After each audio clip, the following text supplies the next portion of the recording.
हे viewers, जय माता की। कैसे हैं आप सब? आई होप आप सब अच्छे होंगे, अपनी पढ़ाई को बहुत अच्छे से एंजॉय कर रहे होंगे। अब तक हमने बात की है सस्टेनेबल डेवलपमेंट गोल के 11 लक्ष्यों की। अब हम बात करने जा रहे हैं सस्टेनेबल डेवलपमेंट गोल नंबर 12 की, जो है सतत उपभोग और उत्पादन, जिसका नाम है रिस्पॉन्सिबल कंजक्शन एंड प्रोडक्शन, जिसमें हम जानेंगे आर्थिक विकास से जुड़ी काफ़ी सारी महत्वपूर्ण जानकारियां एवं उनसे जुड़े आर्थिक विकास और कल्याण के साथ पर्यावरणीय स्थिरता को एकीकृत करना तथा आर्थिक विकास से पर्यावरणीय गिरावट को दूर करना अथवा गिरावट लाना तथा टिकाऊ खपत एवं पर्यटन को बढ़ावा देना,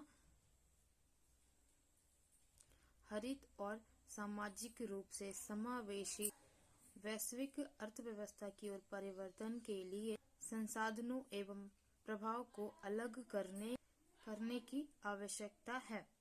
टिकाऊ खपत और उत्पादन प्रथाओं को अलग करने के लिए आवश्यक रूप से ग्रह की जैव विविधता, भौतिक सीमाओं का सम्मान करने और तथा पारिस्थितिक तंत्र का सम्मान करने तथा पारिस्थितिक तंत्र और उत्पादन का लाभ एवं उत्पादन के लिए जैव भौतिक क्षमता के साथ फिट होने के लिए वर्तमान में वैश्विक दर खपत को कम करने की आवश्यकता है। इस लक्ष्य को 7 जुलाई 2021 HLPF में लॉन्च किया गया। SDG 12 हब है। इसकी उपलब्धि में सदस्य राज्यों का समर्थन करने के लिए बनाया गया है। सस्टेनेबल डेवलपमेंट गोल 12 के विरुद्ध आधिकारिक सरकारी रिपोर्टिंग तथा रिपोर्टिंग तक पहुंचने के लिए एक केंद्रीय स्थान है। अब बात करेंगे इसके संकेत की। सतत विकास और विकास के लिए आवश्यक है संपूर्ण उत्पादन और उपभोग प्रक्रिया के दौरान प्राकृतिक संसाधनों और उपयोग की जाने वाली जहरीली सामग्री और उत्पन्न सामग्री और अपशिष्ट प्रदूषकों को कम किया जा सकता है। सतत विकास लक्ष्य एक वैश्विक लक्ष्य है जिसका शीर्षक जिम्मेदार खपत और उत्पादन है। 2015 में सतत विकास लक्ष्यों द्वारा निर्धारित लक्ष्यों में से एक है। SDG 12 का इसका आधिकारिक शब्द टिकाऊ खपत एवं उत्पादन सुनिश्चित करना है। सतत विकास लक्ष्य 12 में 11 लक्ष्य हैं, जिसमें से 8 परिणाम लक्ष्य हैं, जो है सतत उपभोग एवं उपभोगन उत्पादन पैटर्न पर कार्यक्रमों की 10 वर्षीय रूपरेखाओं को लागू करना अर्थात लक्ष्यों को लागू करना, जिसमें से लक्ष्य नंबर 1 है साल की खपत, सतत खपत और उत्पादन ढांचे को लागू करना, जिसका शीर्षक है विकासशील देशों की क्षमताओं को ध्यान में रखते हुए सतत उपभोग और कार्य के उत्पादन पैटर्न पर कार्यक्रमों को 10 वर्षीय ढांचे को लागू करें।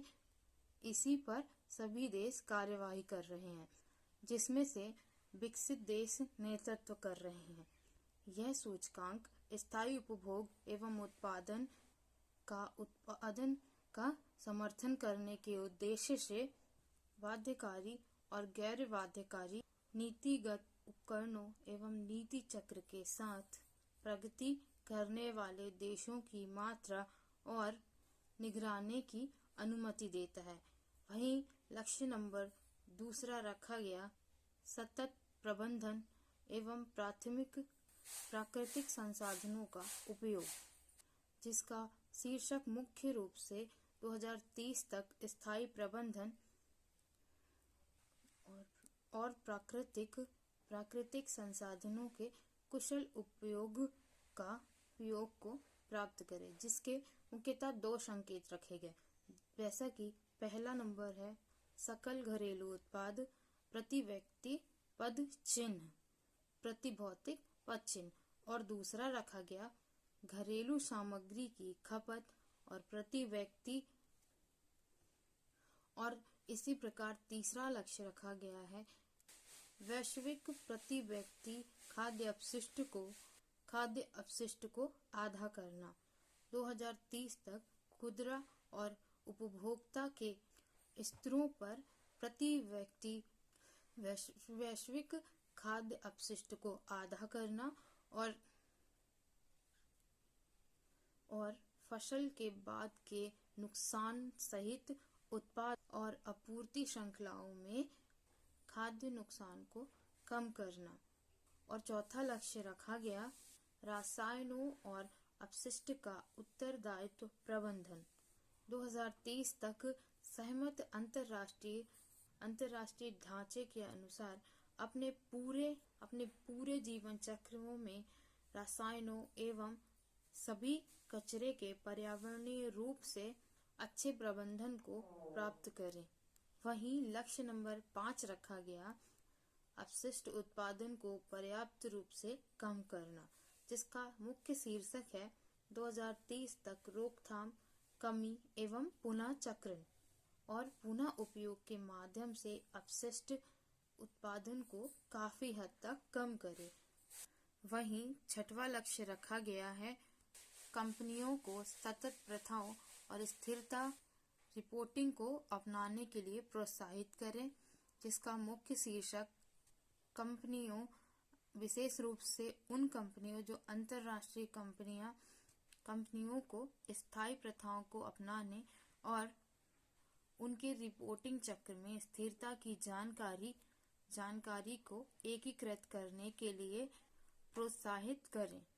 और लक्ष्य नंबर 7वां रखा गया टिकाऊ एवं सार्वजनिक खरीदी प्रथाओं को बढ़ावा देना, जिसका मुख्य शीर्षक है राष्ट्रीय नीतियों एवं प्राथमिकताओं के अनुसार टिकाऊ एवं सार्वजनिक खरीदी प्रथाओं को बढ़ावा देना। वहीं लक्ष्य नंबर 8वां रखा गया सतत जीवन शैली की सार्वभौमिक क्षमताओं को बढ़ावा देना, क्षमताओं अथवा समझ को बढ़ावा देना, जिसका मुख्य शीर्षक माना गया है मानव के लिए सुरक्षित एवं न्यायपूर्ण स्थान, सतत जीवन शैली एवं अनुमेय उपयोग की ऊपरी सीमा अर्थात पर्यावरणीय सीमा और पर्यावरणीय सीमाओं के लिए आवश्यक उपयोग की निचली सीमा अर्थात सामाजिक नींव के बीच स्थित है, जिसका मुख्य शीर्षक है 2030 तक यह सुनिश्चित करें कि हर जगह लोगों के पास सतत विकास और प्राकृतिक के अनुरूप जीवन शैली, प्रासंगिक जानकारियां एवं जागरूकता है।